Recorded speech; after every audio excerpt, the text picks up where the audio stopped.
What does it take for a movie series to survive for more than half a century without collapsing under its own weight? Trends change. Audiences grow restless. Budgets explode, and yet one name keeps walking back into theaters like it owns the place. James Bond did not just survive Hollywood. It bent Hollywood to its will. Some films printed money. Some barely squeaked by. And one quietly crossed a line no one expected. Number 25, Dr. No, 1962. This is not where Bond becomes famous. This is where Bond becomes dangerous to every other studio. Dr. No is made on a budget so small it almost feels like a dare. Roughly $1 million. No safety net. No guarantee anyone even cares.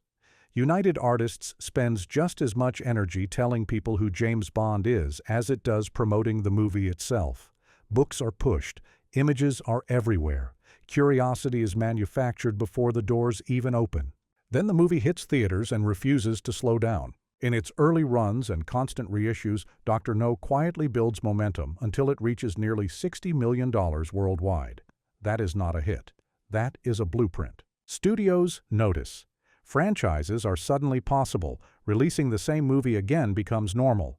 Pairing films together becomes strategy. This film does not just succeed. It teaches Hollywood how to think long-term. Bond does not walk into cinema history. It kicks the door open. Number 24. From Russia with Love, 1963. The second film is where confidence replaces curiosity. The budget doubles to roughly $2 million. Sean Connery gets paid more. Expectations rise, and instead of playing safe, the studio leans harder into style, danger, and scale. The gamble works. From Russia with Love earns about $78 million worldwide after reissues. Critics respond warmly, audiences return, Bond stops being a novelty and becomes a habit. What matters here is stability. Many series collapse on the second entry. Bond does the opposite. It sharpens its identity. This film proves the first success was not luck, it was planning. Hollywood relaxes, just a little. Bond is no longer an experiment. It is a business. Number 23, Goldfinger, 1964. This is where Bond stops being popular and becomes unavoidable. The budget rises to about $3 million, which is bold for the time.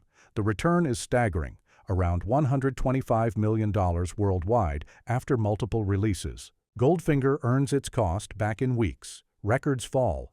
The structure of this film becomes the formula everyone copies. Music, style, villain presence, iconic moments, it all locks into place. This is the film that turns Bond into an event. From here on, audiences do not ask if a Bond movie is coming. They wait for it. Goldfinger does not just make money. It defines expectation. Number 22, Thunderball, 1965. Thunderball arrives with chaos behind the scenes and confidence in front of the camera. Legal issues delay it. Pressure builds. The budget jumps to about $9 million, huge for the era. None of it matters once tickets go on sale. Thunderball earns roughly $141 million worldwide. Crowds flood theaters, lines wrap around blocks. Critics hesitate, audiences do not. This film proves the Bond name itself has power. Even when reception cools slightly, momentum carries it forward. By this point, Bond feels untouchable. That belief will not last forever. But right here, nothing can stop it. Number 21, You Only Live Twice, 1967. This is where success finally starts to slow down. Not collapse, not fail, just ease off the gas. You Only Live Twice arrives with a large budget for its time, around $10 million. The scale is huge. The release is confident. Even royalty attends the premiere. Everything looks unstoppable. The box office still delivers. About $111 million worldwide. By any standard, that is massive. But compared to what came before, something changes. The drop is not about quality. It is about saturation. Bond copies are everywhere. Other studios chase the formula. The market fills up fast. Bond remains king, but the crown feels heavier. This film marks the first moment where the series realizes it cannot grow forever at the same pace. Adjustments will be needed. Changes are coming. The numbers are strong. The warning is subtle, but it is there. Number 20, On Her Majesty's Secret Service, 1969. This is the most unfairly judged Bond movie. A new actor steps in. Expectations are brutal. George Lazenby never gets a second chance, not because the movie fails, but because timing turns cruel. The budget lands around $7 million. The worldwide box office reaches roughly $82 million. That is a success, but compared to earlier Bond numbers, it feels like a drop. Audiences miss familiarity. Critics sharpen their knives. The press circles. Over time, opinions soften. People revisit the film and notice its ambition, its emotion, its risk. Financially, it does exactly what it needs to do. Creatively, it dares more than most. This is not a misfire. It is a misunderstood chapter. Number 19. Diamonds Are Forever, 1971. This is Bond leaning on memory. Sean Connery returns. The budget sits just over $7 million. The box office responds immediately, about $116 million worldwide. Audiences come back for familiarity. The movie becomes an event before anyone even sees a frame. The story itself divides people. Some enjoy it, some shrug, but the financial message is clear. Connery equals comfort. Comfort equals money. This film buys the franchise time. It allows producers to rethink the future without panic. Bond survives another transition. Number 18. Live and Let Die, 1973. This is a gamble that pays off loudly. Roger Moore steps in. The tone shifts. The budget stays modest, around $7 million. Expectations are cautious. Then the box office explodes. Live and Let Die earns roughly $161 million worldwide. The actor switch works. The audience stays. Bond proves it can change faces without losing identity. This film resets confidence. The franchise breathes again. Bond is not fragile. It is adaptable. Number 17. The Man with the Golden Gun, 1974. This is the first real warning sign for the franchise. After a strong rebound, expectations are high. The budget stays modest at around $7 million, but the response cools fast. The Man with the Golden Gun finishes with roughly $97 million worldwide, placing it among the lowest earners in the entire series. The issue is not scale, it is confidence. The film feels unsure of what Bond should be. Tougher one moment, playful the next. Audiences sense the hesitation. Critics respond without enthusiasm. Behind the scenes, tension builds. Creative plans clash. The momentum from the previous film stalls. And yet, this still makes money. That detail matters. Even at its weakest, Bond does not collapse. It bends, absorbs the lesson, and prepares to adjust. This movie does not damage the franchise. It warns it. Number 16. The Spy Who Loved Me, 1977. This is Bond correcting course perfectly. After the stumble, the producers recalibrate everything. The budget rises to about $13.5 million. The result is explosive. The Spy Who Loved Me earns roughly $185 million worldwide. At the time, it becomes the highest-grossing Bond film ever. Everything clicks. The balance between charm and scale returns. Audiences respond immediately. Critics soften. Buzz lasts. More importantly, this film becomes the template. Future Bond movies follow its structure. Other franchises copy its rhythm. This is not just a hit. It is a reset that works. Number 15. Moonraker, 1979. This is Bond going all in. The budget jumps to around $34 million, a shocking number for the time. Some people question the decision. The box office answers loudly. Moonraker earns about $210 million worldwide, becoming the biggest Bond film of its era and the studio's top earner. It arrives at the perfect cultural moment. Big ideas dominate entertainment. Bond leans into scale without apology. Debates follow. The numbers do not care. Moonraker proves Bond can chase trends and still win. The lesson sticks longer than it should. Financially unstoppable. Creatively debated. Number 14. For Your Eyes Only, 1981. This is Bond pulling itself back into focus. After excess, restraint returns. The budget drops to around $28 million. The story tightens. The tone sharpens. The result is massive. For Your Eyes Only earns roughly $195 million worldwide, becoming one of the highest earners in the franchise at the time. Initial reactions are mixed. Over time, respect grows. Viewers notice discipline. Simplicity works. This film proves Bond does not need to chase spectacle to succeed. Sometimes pulling back is the smartest move. Number 13. GoldenEye, 1995. This is Bond coming back from the edge. After years of legal delays and silence, Many people quietly wonder if the series still matters. Then GoldenEye arrives and answers immediately. The budget climbs to around $60 million. Expectations are heavy. The box office explodes. GoldenEye earns roughly $356 million worldwide. It becomes the biggest Bond film in years and a cultural reset. Pierce Brosnan feels modern. The world feels different. Bond adapts without losing its core. This film proves the franchise can pause, rethink, and return stronger. It also reassures studios that Bond is not stuck in the past. GoldenEye does not just revive Bond, it restores confidence in the entire brand. Number 12. Tomorrow Never Dies, 1997. This is Bond running on momentum. The budget rises to about $110 million. The release faces stiff competition. None of it slows the film down. Tomorrow Never Dies earns roughly $339 million worldwide, even improving domestic numbers over its predecessor. Initial reactions are mixed. Over time, appreciation grows. The themes feel sharper with distance. Financially, the message is simple. Bond still travels well. The audience is loyal. The machine is stable. This film does not need to reinvent anything. It just needs to keep moving. Number 11. The World Is Not Enough, 1999. This is Bond reaching a quiet peak. The budget climbs again. The worldwide box office lands around $361 million, making it the highest-earning Bond film at the time.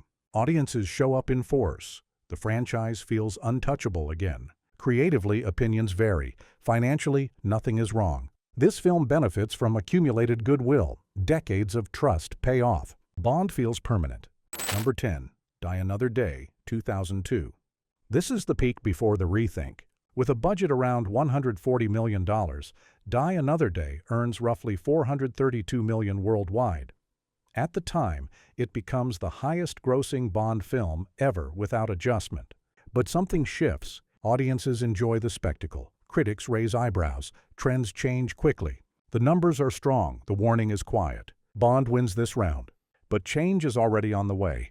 Number 9. Octopussy, 1983. This is Bond operating like a global machine. By this point, the series is not just making films. It's running a schedule. Octopussy lands with a budget around $27 million and brings in roughly $187 million worldwide. That is not a headline-breaking number, but it is exactly what studios love most: reliable success. The funny part is how often people talk down about it. Critics are not kind, rankings place it low, and yet audiences show up anyway, especially outside North America, where Bond remains a trusted brand. This film proves something that feels almost unfair. Sometimes a franchise does not need passion to win, it needs consistency. Bond becomes a habit you keep even when the menu is familiar. Octopussy is not the loudest Bond. It is not the boldest. It is the one that quietly reminds you the series can coast and still come out ahead. Bond at this stage is not chasing victory. It's collecting it.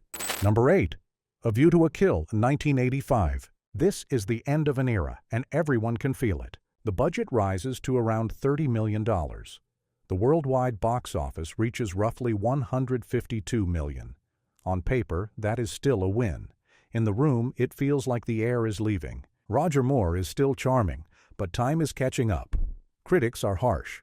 The energy feels strained, and yet the opening is strong, because the Bond name still pulls crowds like gravity. This movie is a perfect example of momentum doing the heavy lifting.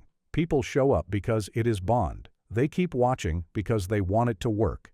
But the franchise knows it needs a change. Even the jokes land differently now, not because they are worse, but because the world is moving faster. A View to a Kill does not sink Bond. It simply closes the door on what came before.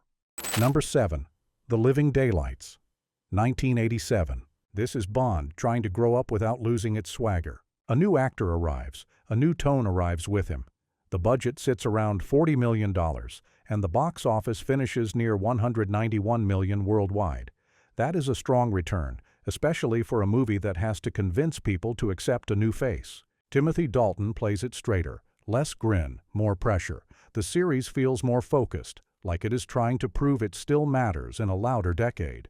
And it works. This film is not about breaking records. It is about stability. It shows Bond can switch gears without falling apart. It also shows that a franchise this old can still learn new habits. Some viewers miss the lighter touch, others welcome the sharper edge.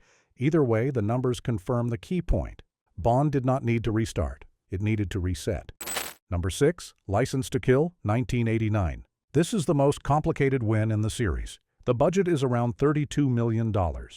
Worldwide box office lands near $156 million. That is a solid profit.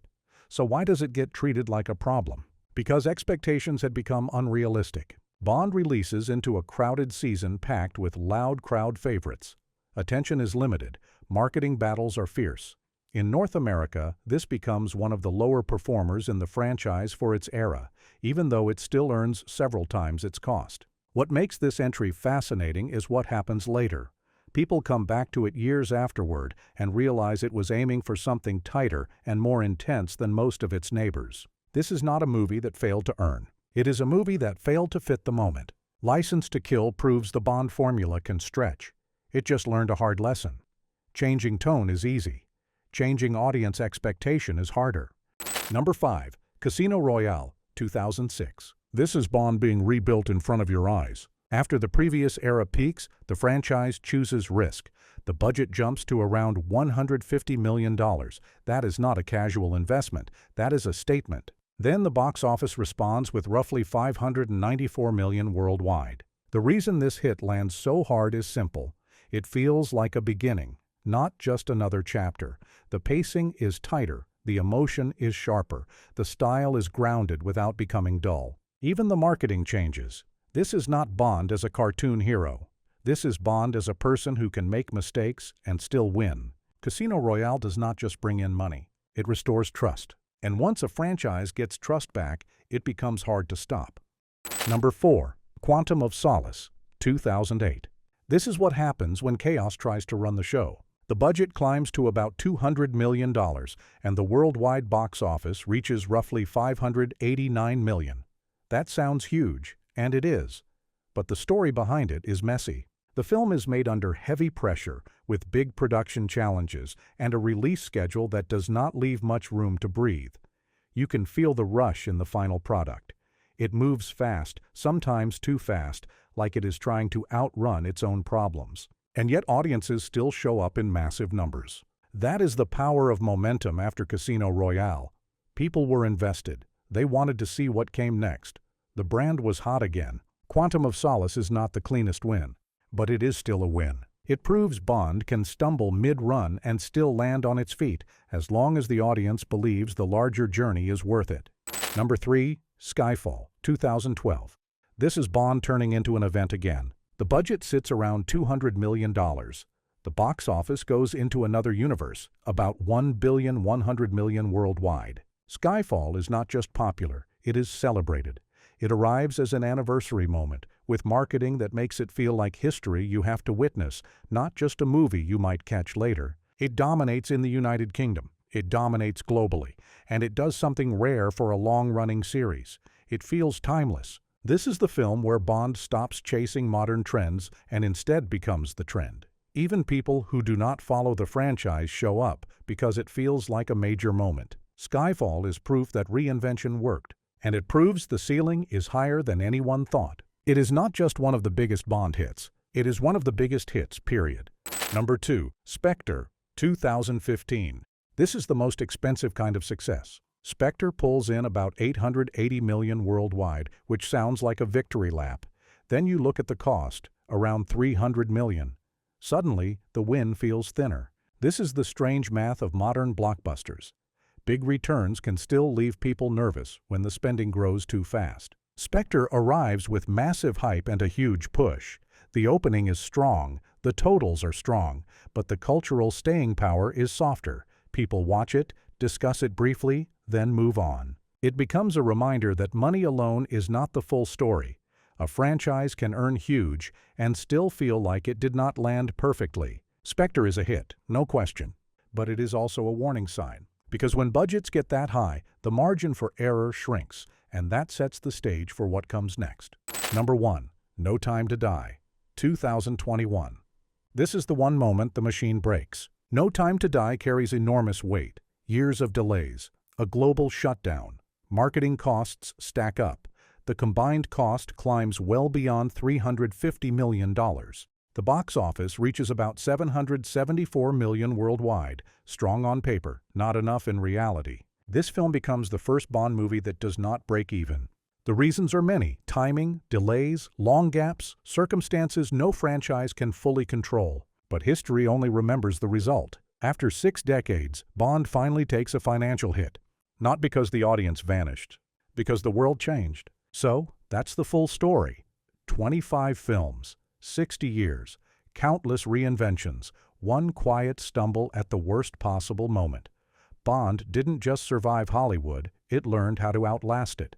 The real question now isn't who plays Bond next. It's whether any franchise built today could survive what Bond already has. Let me know which era surprised you most and where you think Bond goes from here.